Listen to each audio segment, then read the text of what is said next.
Eh bien, salut tout le monde, et aujourd'hui on se retrouve pour l'analyse de TLC 2017. C'est parti.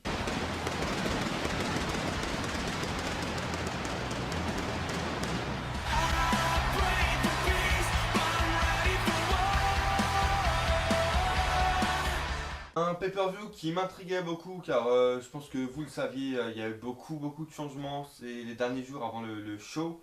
Donc il m'intriguait énormément, je voulais voir comment ils allaient booker ça. Et ça n'a pas été booké de la meilleure manière, on va pas se le cacher, mais je tiens à dire que je vais être plus gentil, plus cool sur les notes au niveau booking et au niveau temps et genre hype et tout, des trucs comme ça.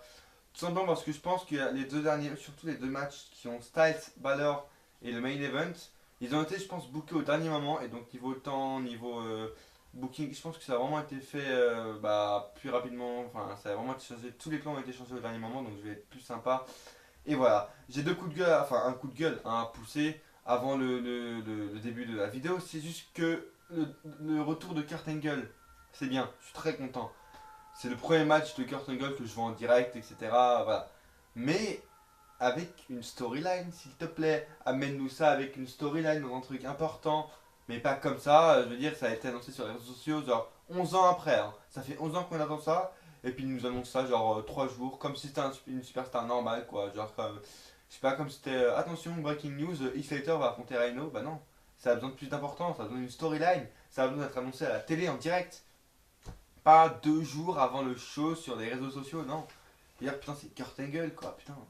Quand même, je n'annonçais pas ça au dernier moment.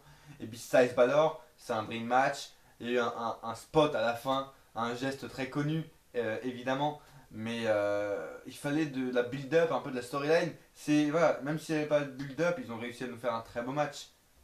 Mais voilà, il fallait quand même une build-up derrière. Moi j'ai envie d'avoir une build-up, une construction, une feud. Après, derrière un match, s'il n'y en a pas, ça me gave un peu. C'était très intéressant, je me suis mis dans le match, Styles Balor, on va y revenir plus tard. Mais pour moi, il fallait quand même un truc, quoi, un truc derrière qui tienne la route. Il n'y a pas eu. Et pour Kurt Angle aussi, il fallait qu'il y ait une storyline pour que. Enfin voilà, je veux dire, le mec, il est en train de défoncer ses superstars à lui, sans aucune raison. Chez le McMahon, il a défoncé Kevin Owens, une de ses superstars, il y avait une raison, il avait insulté sa famille, etc. Il avait frappé son père. Alors que là, Kurt Angle, bah, il n'y a personne, enfin, ils ont rien fait en fait. Parmi ce qui le provoque des fois, mais c'est tout. Et donc pour moi, c'est pas une vraie raison pour qu'il attaque ses superstars. Voilà. On va pas y passer plus de temps. Pré-show, Sasha Banks gagne. Voilà. Asuka contre Emma, donc c'est le premier match. 9 minutes. Victoire prévisible d'Asuka évidemment. J'attendais ce match très bizarre qui mettent les débuts d'Asuka direct en opener du show. Bon, c'était pas complètement squash. Emma s'est bien débrouillée, 9 minutes. Un peu de brutalité. Voilà, j'aime beaucoup Asuka, donc et ses prises aussi. Vous savez que voilà, j'aime bien quand c'est brutal. Petit match sympa pour commencer. Heureusement qu'elle a gagné. J'espère qu'ils vont vraiment pas gâcher Asuka, qu'ils vont pas la montrer toutes les semaines, etc. Parce que s'ils la montrent toutes les semaines, ils vont faire comme Bobby de Nakamura. Asuka actuellement est une attraction. J'espère qu'ils vont pas faire comme Nakamura et qu'elle devienne une personne complètement ordinaire et comme les autres. Donc pour la victoire d'Asuka, je vais mettre un bon 6 sur 10. Le second match qu'on a eu, je tiens à dire que je crois que c'était juste avant le match, on a eu un segment avec Elias, je crois, on va y revenir encore plus tard avec Elias, hein, vous savez. Cruiserweight Tag Team Match, Brian Kendrick et Jack Gallagher affrontaient Cedric Alexander et Rick Swann. La rivalité avait une build-up, donc même là, elle avait plus de build-up que par exemple Styles Balor. Tous les matchs ont eu plus de build-up que Styles Balor, même le match avec Elias, on va y revenir plus tard. Match au niveau des Cruiserweight, très technique, très bon.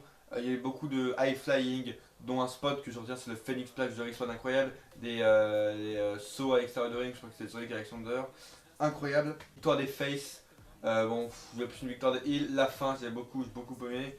Un bon 7,75 sur 10 pour ce match Cruiserweight. Bien meilleur que le prochain. Second match Women's.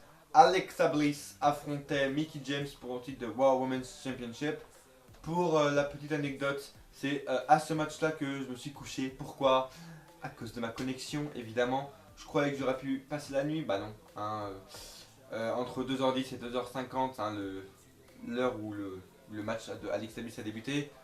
La connexion avait bugué 4 fois, ça avait duré au moins 1 minute. Donc je me suis dit, bon, ça bug encore une fois, j'arrête, ça avait bugué. Pendant l'entrée de Mickie James, je me suis dit, bon, ouais, c'est bon. J'y reviendrai demain. Donc c'est à ce moment-là que j'ai coupé. Et donc j'ai repris ce matin avec ce match Alexa Bliss contre Mickie James pour le World Women's Championship. Je tiens à dire que Alexa Bliss, enfin Mickie James, je veux dire, je l'avais déjà dit dans les pronostics, mais elle m'intrigue de plus en plus. J'ai beaucoup plus d'intérêt pour Mickie James. C'est pour ça que j'ai eu beaucoup plus de facilité à me mettre dans le match que dans ses anciens matchs. Parce qu'il y a eu beaucoup plus d'intérêt, il y a eu vraiment un truc derrière. Et puis ouais, j'ai plus d'intérêt pour Mickie James et j'aime beaucoup Alexa Bliss. Donc très facile à regarder, très très bon match, agréable à regarder, ça se regarde très fluide. Pendant le match, Mickie James dominait, j'ai vraiment cru qu'elle allait devenir championne, vraiment. J'étais vraiment derrière Mickie James, pour moi elle le méritait, enfin elle a déjà eu 6 titres, hein, mais pour moi elle le méritait. Beaucoup de suspense d'ailleurs, donc 11 minutes de très très bon match. La fin, c'est juste le bémol, trop ordinaire, je veux dire, elle a fait ça tout le temps, Alexa Bliss. Elle fout son adversaire, boum, dans le coin, DDT, fini. Trop ordinaire pour moi, donc j'en ai 0,5. Mais très très très bonne note quand même de 8 sur 10 pour ce beau match Women's, le meilleur de la soirée. Deuxième match Cruiserweight de la soirée, quand je vous l'ai dit que le match Tag Team Cruiserweight était bien meilleur que celui-là, c'est pas faux. Kalisto défendait son titre Cruiserweight contre Enzo Amore, on voit déjà la tristesse sur mon visage. Bon, j'attendais, je l'ai mis, hein, retour de Neville, je l'ai mis juste avant le match, hein, retour de Neville, pour l'interrogation. Bah non. Donc je pense qu'officiellement il est parti. Le seul mec qui donnait de l'intérêt, enfin maintenant il y a Enzo Amore, mais le seul mec qui, enfin, je veux dire qui donnait de l'intérêt, qui était bon, qui était charismatique, et bah il est parti. Oh, d'accord. Merci, merci Vince, franchement putain c'est sympa. Bon, encore un mec malade j'ai envie de dire, hein. Ce pay-per-view a déjà été gâché par beaucoup de main eventers qui ont été malades. Et ben encore, sauf que celui-là évidemment on t'aime pas, donc même si t'es malade, tu peux avoir la gale. On va quand même te faire catcher parce qu'on t'aime pas. Voilà, donc Enzo Amore n'avait plus de voix, il a quand même catché. Bon, match ennuyeux, on va pas se cacher, il n'y a pas de hype, rien du tout. Il a duré combien de temps? 8 petites minutes d'ennui, hein, d'ennui profond. Gagne, enfin victoire d'Enzo Amore par triche, un trianglement des yeux, le big boot habituel, victoire d'Enzo Amore, je suis très content. Enfin, je suis pas très content, hein. Non, non, non, non. Je suis heureux qu'Enzo Amore reprenne le titre parce que pour moi c'est lui qui apporte beaucoup plus à la division Cruiserweight que tous les autres. Hein. Kalisto il a aucun charisme. Donc Enzo Amore il apporte beaucoup plus d'intérêt. Je recommence pas à regarder son 5 live grâce à Enzo Amore, mais au moins je regarde les segments Cruiserweight, ce que je faisais plus avant. Je regarde les segments Cruiserweight, je regarde les highlights de 205 live sur la chaîne YouTube WWE. Voilà, j'ai un peu plus d'intérêt. Et puis on va pas se le cacher. Voir Enzo Amore se faire défoncer, ça fait plaisir, donc si ça peut continuer, c'est bien comme ça. 4,5 sur 10 pour la victoire d'Enzo Amore. On va passer au match maintenant. Le moins buildé, avec le moins de build-up de la carte, qui pourtant est le meilleur match de la soirée. Concrètement, AJ Styles affrontait The Demon King, Finn Balor. Juste, j'ai déjà un point négatif, c'est pas pour le match, c'est juste le Demon King. J'adore Finn Balor quand j'ai découvert un Demon King, etc. Je kiffe. Mais c'est juste que le Demon King il apporte rien quoi. Je veux dire, c'est pas. Pourquoi pas dès qu'il devient Demon, genre il détruit tout, il intervient de partout, il va dans les backstage pour tout casser. Il y a, je sais pas moi, son in-ring qui change, par exemple s'il devient Demon, il est bien plus agressif. Il fait des gros coups de la carlinge, il fait des bons trucs de heal quand il est Demon ou des trucs comme ça. Sa voix change quand il parle, quand il est Demon par exemple. Par exemple sur le ring il y a des jeux de lumière où il fait tout noir ou des trucs comme ça. Il faut des trucs qui changent mais quand il est en Demon il n'y a rien qui change. Ni son ring, ni rien, ni sa voix, il n'y a rien qui change. Donc pour moi, qu'ils soient en Demon ou pas, maintenant ça me fait vraiment plus d'effet que Finn Balor soit en Demon ou pas. À part son entrée, c'est tout ce qui compte quand il est en Demon, mais sinon, je veux dire, il n'y a pas d'intérêt en fait. Il est en Demon ou pas, bah, il y a même une ring, tout est pareil. Donc pour moi qu'ils sont en Demon ou pas, voilà. Donc pour moi qu'il affronte AJ en Demon ou pas, ça change rien pour moi. Donc, on va passer au match. Magnifique match. Malgré 2-3 botches, mais ça s'explique tout simplement parce que AJ Styles a passé plus de 11 heures en vol, plus de 11 heures dans l'avion. Son corps n'a pas eu le temps trop de se reposer. Il a même dit, au Rotok, il a même dit quelques minutes après son match, son corps n'a pas eu le temps de se reposer. Il n'était pas à 100%, donc c'est pour ça qu'il a pas été à fond dans ce match. J'ai quand même remarqué 2-3 botches, hein, des pele kicks assez ratés, même si on va quand même retenir un spot. Enfin, c'est pas le seul spot qu'on retient, mais je veux dire, quand Finn Balor, la tête de Finn Balor est à un niveau de la 4ème corde et que AJ Styles a une détente incroyable et qui saute du sol pour pele kicker Finn Balor qui a une hauteur de 4ème corde, bravo à lui, mais il y a quand même des pele kicks ratés, des moves ratés pour moi. Mais je vais pas y retenir parce que voilà, c'est sûrement été build au dernier moment et puis Styles était fatigué, on va vraiment pas se le cacher. Mais quand même, c'était un bon match, très très agréable à regarder, 18 minutes de pur kiff, très technique, vraiment. J'ai vraiment beaucoup aimé. Victoire de Balor, je voulais une victoire de Star Big Al, mais vu qu'elle n'était pas là, pour moi Balor devait en profiter pour ramener une victoire. au cas où s'il affronterait éventuellement, occasionnellement dans un futur peut-être lointain, Brock Lesnar, une victoire peut encore le crédibiliser, etc. Très bon pick, très bien pour lui. Le spot à la fin, où à la fin du match, donc Finn Balor gagne. Finn Balor aide Styles à se soulever et ils font le signe Too Sweet. Je pense que c'est Vince qui a dit allez, on va provoquer une Bucks, Too Sweet. Et puis même, c'est peut-être, éventuellement, occasionnellement, peut-être, pourquoi pas, Vince peut builder un truc autour du Bullet Club. Pourquoi pas Raw juste ce soir, là, parce que je tourne la vidéo, on est lundi après TLC. Pourquoi pas juste ce soir, AJ Styles transféré à Raw et le retour du Bullet Club, Luke Gallows, Anderson, Finn Balor, AJ Styles. Ça pourrait être incroyable, juste pour faire chier les Young Bucks, même si ça m'étonnerait pour moi. Ça m'étonnerait énormément. On va pas se le cacher. Je fais une petite aparté, mais pourquoi il n'y a pas de Gimmick Broken? Tout simplement parce que c'est pas Vince qui l'a créé. Hein. C'est pas un souci de cette TNA, voilà. Je veux dire, Vince il peut l'utiliser, il va pas perdre le procès contre la TNA. Je veux dire, c'est juste, on n'aura peut-être jamais Broken parce que Vince ne l'a pas créé et il a pas envie d'amener un truc qui va marcher que lui n'a pas créé. Donc le Bullet Club, c'est pas lui qui l'a créé. Donc je pense pas qu'il va l'amener. Mais bon, on ne sait jamais. Mais voilà, le Too Sweet, un bon gros spot à la fin qui nous met beaucoup de suspense pour la suite. Très bon match. 9 sur 10 pour ce match complètement incroyable. Ensuite, on a un troisième segment de la live, puisque oui, il a déjà été venu 2 fois pour chanter. Malheureusement, les 2 premières fois, Jason Jordan lui lance de la nourriture. Putain, waouh, t'es face, hein. Et tu lances de la nourriture à un mec comme ça, t'as pas de respect, tu... D'accord, pas de soucis mec, t'inquiète. Bon, troisième, donc j'ai envie de te dire, jamais 203, troisième fois qu'il intervient, Jason Jordan intervient et un match évidemment. Mais regardez, juste ça, je l'ai noté, juste ça, ça a plus de build-up que le AJ Styles Finn Balor. Hein. C'est vraiment une petite pique, hein, une petite moquerie comme ça, mais voilà. Juste ce match est bien plus buildé parce qu'au moins il y a une histoire, hein. C'est Jason Jordan qui lance de la nourriture sur Elias, c'est comme ça que le match est venu, voilà. Donc plus de build-up que le AJ Styles Balor. Petite pique, voilà. Petite pique pour les bookers. Mais sinon, un match ennuyant à mourir, on va pas se le cacher. Il s'est rien passé, 8 minutes d'ennui total. Victoire par petit paquet en plus de Jason Jordan, un face qui gagne par petit paquet, c'est bien connu. Surtout face à un mec, ouais. D'accord. Je pense que c'est vraiment comme le Styles Owens à Battleground. Je pense que le petit paquet n'était pas prévu, on voit que les deux étaient vraiment surpris. Je pense que c'est Elias qui s'est pas dégagé au bon moment, mais pour moi je le compte quand même.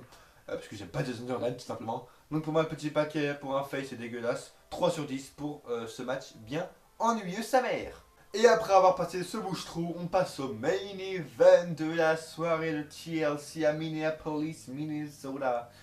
Le Miz, The Bar, donc Cesaro et Sheamus, Braun Strowman et Kane affrontaient Seth Rollins, Dean Ambrose et Kurt Angle. Juste Kurt Angle qui fait l'entrée du Shield, donc il entre pas au public avec la tenue du Shield. Ça franchement c'est un truc je pense qui va beaucoup nous marquer. Vraiment j'ai rigolé moi parce que il y avait beaucoup de mèmes sur lui, enfin je veux dire, on dirait un enfant de 7 ans, bah allez voir d'ailleurs sur ma page Facebook, j'ai partagé, ça vient de Direct Wrestling je crois. On dirait un enfant de 7 ans qui réalise son make-a-wish, donc son rêve c'était de faire l'entrée avec The Shield. C'est vraiment, on dirait vraiment un gamin sa tête, c'est vraiment marrant, c'est marrant. Ça m'a vraiment fait rire, parce que je me dis, ouais, mais quand même ils l'ont fait quoi, je veux dire. Kurt Angle qui fait qui fait l'entrée avec le Shield, donc en gros, le général manager a une préférence pour le Shield, donc en gros, ouais, moi ça me dérange pas, ça me fait rire, mais en fait je me dis comment ils vont organiser ça ensuite, parce que je me dis, on voit bien que là, en gros, Kurt Angle, il l'a allié au Shield, en gros, il a une préférence pour Roman Reigns, Seth Rollins et Dean Ambrose, donc il va plus les pousser lui et son fils. Lol. Mais donc pour les autres, est-ce qu'il va faire le putain de gros fils de pute et pas les pusher, leur enlever les trucs ou quoi? C'est ça que je me demande en fait. Comment ils vont y faire? Ou alors ils vont juste faire. Bah en fait c'est un passé, hein, donc Kurt Angle, il est pas du tout avec le Shield, il est pas du tout allié avec personne, voilà. Je sais pas comment ils vont organiser ça pour Raw en fait. Est-ce que Kurt Angle montrera clairement qu'il a des préférences ou pas? Ça je me demande. Mais sinon ce match, 35 minutes. Vraiment bon match, mais on va y revenir plus tard. Il y a vraiment eu beaucoup de mauvais booking, mais ça, comme j'ai dit, on va s'excuser parce que je pense que le booking a été fait au dernier moment. Une importance historique, ça fait longtemps, ça fait depuis WrestleMania. Je vous rappelle ce que c'est. Qu'est-ce que c'est l'importance historique? C'est tout simplement quand c'est un truc en gros qui nous a marqué, qui va nous marquer même dans plusieurs années, on va s'en rappeler, ou qui a vraiment un truc genre pour les prochains shows hebdo, bah, ça va changer des choses. Comme déjà je viens de le dire, Kurt Angle qui qui en gros dit qu'il préfère, qu'il s'allie avec le Shield, bah, peut-être que sinon ça va créer des tensions, il va peut-être montrer clairement ses préférences. Donc voilà, c'est une importance historique, ça change en gros l'histoire. Et puis c'est à la marque, hein. Kurt Angle est de retour sur le ring, donc l'importance historique plus 0,5. Il a beaucoup de hype, on va pas se le cacher. Franchement, personnellement, je me suis dit, ils vont peut-être pas faire gagner The Shield. Pourquoi? Parce que tout le match a été construit sur Roman Reigns.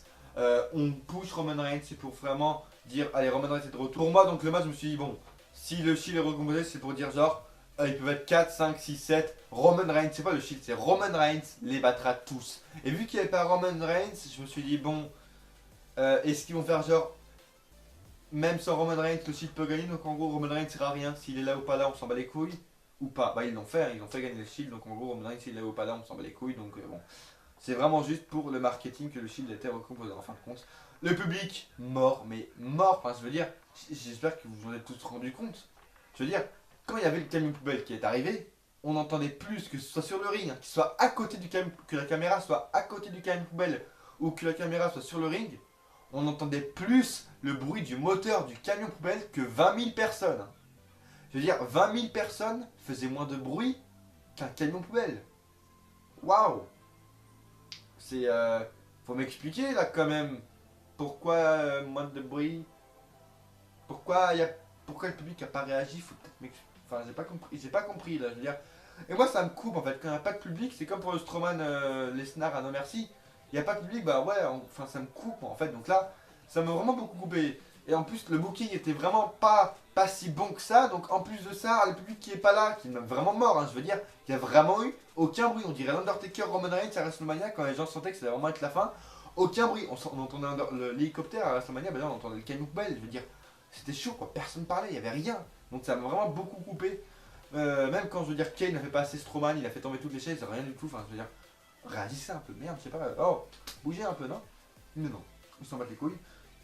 Brutalité, beaucoup d'objets, les tables, ils sont passés à travers des tables. Le spot de Rollins et Ambrose qui passe à travers de tables, qui font passer Kane et Braun Strowman à travers les tables. Le power slam sur Kurt Angle à travers une table. Et puis même le début d'entrée, un putain de gros spot. Le Shield, Kurt Angle, Seth Rollins et Dean Ambrose, le Shield 2.0 qui l'entoure avec des chaises à l'ancienne, les 5 et tout. Incroyable, beaucoup de spots, hein. Donc je dis, quand ils sont passés à travers les tables, etc. Le chokeslam de Kane, alors c'est un putain de gros spot. Et est-ce que Braun Strowman a fait un face turn? Non, je pense pas, c'est juste que, voilà, c'est deux gros monstres, donc il dit non c'est moi le plus fort, non c'est toi, non c'est moi, non c'est moi, non c'est moi. Donc voilà, je pense pas plus que c'est un face turn que ça pour Braun Strowman, tout simplement. En parlant de Braun Strowman, le mec, pour moi c'est une humiliation, il s'est fait humilier, le mec se fait enfermer dans un camion poubelle, et il se fait comme ça, valdinguer dans un camion poubelle, allez, cette espèce de déchet, Braun Strowman c'est un déchet, vas-y, casse-toi, vas-y. Humiliation totale pour Braun Strowman, vas-y, va recrédibiliser avec ça, bon, si tu veux. Et la fin, très bonne fin je trouve. Après le running power slam donc de Braun Strowman, Kurt Angle a été évacué par les médecins. On savait tout ce que ça allait faire, hein. Ça a fait la même chose avec Lesnar à SummerSlam. On sait qu'il allait revenir. Moi je croyais qu'il allait revenir dans sa vraie tenue, etc. Pour faire genre, voilà, il est revenu avec le Shield, maintenant il revient en tant que vrai Kurt Angle. Maintenant il est revenu avec son ancienne tenue. Sa musique est retentie. Angle Slam sur Sheamus, Angle Slam à travers la table sur Cesaro. Et après, voilà, ça a continué, Ankle Lock, etc. Et la fin, donc le Shield entoure, enfin le Shield 2.0 entoure The Miz qui est donc était tout seul. Et ensuite, voilà, il s'est pris tous les finishers de tous, Angle Slam, etc. Et triple powerbomb, victoire du Shield 2.0, je m'en doutais. Et un point enfin, je viens de le dire il y a quelques secondes, mais un point négatif aussi, enfin, pour moi c'est vraiment un point négatif, c'est que Kane en gros trahit son équipe, trahit Braun Strowman en gros. Et en gros pour moi ça en gros c'est les deux qui s'attaquent et donc ensuite ils en éliminent un. En gros ça veut dire le Shield ne peut pas battre deux monstres et trois personnes. En gros le Shield ils sont obligés d'être à 4 maximum. En gros 5 ils peuvent pas, il y avait deux géants, ils pouvaient pas les battre. C'est pour ça qu'ils en ont éliminé un eux-mêmes, hein, j'ai envie de dire. Enfin, je veux dire, les Heels ont éliminé un monstre eux-mêmes. C'est pour ça. Pour moi, c'est vraiment un point négatif. En gros, le Shield pouvait pas tous les battre, quoi. Mais voilà, sinon, c'était un bon match quand même. Je vais être gentil avec le booking. Il était pas fameux. Voilà. Mais c'était du booking, je pense, de dernier recours. Enfin, c'était vraiment fait au dernier moment. Donc, je vais quand même être sympa. Un bon 8,25 pour ce main event de TLC qu'on retiendra sûrement. La note du pay-per-view final revient à un bon 6,6 sur 10. Assez mérité. Donc voilà, c'est vraiment c'est beaucoup de choses dans ce pay-per-view, bien ou mal, hein. Le AJ Styles Balor c'est bien, mais il n'a pas été buildé. Et les builds d'Asuka, ok, mais un Big Force ça aurait été mieux contre, pour le titre, pourquoi pas.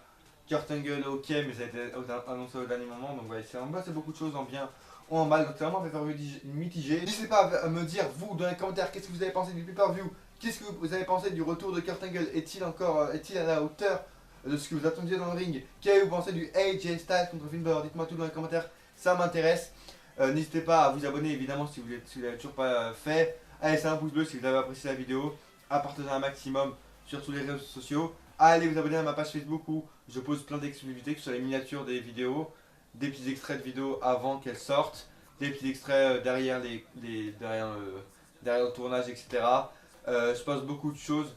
Bientôt, je vais aussi essayer de regarder toutes mes vidéos pendant les vacances. C'est mon objectif, les regarder, les tourner et les monter tout ça en même temps pendant 2 semaines.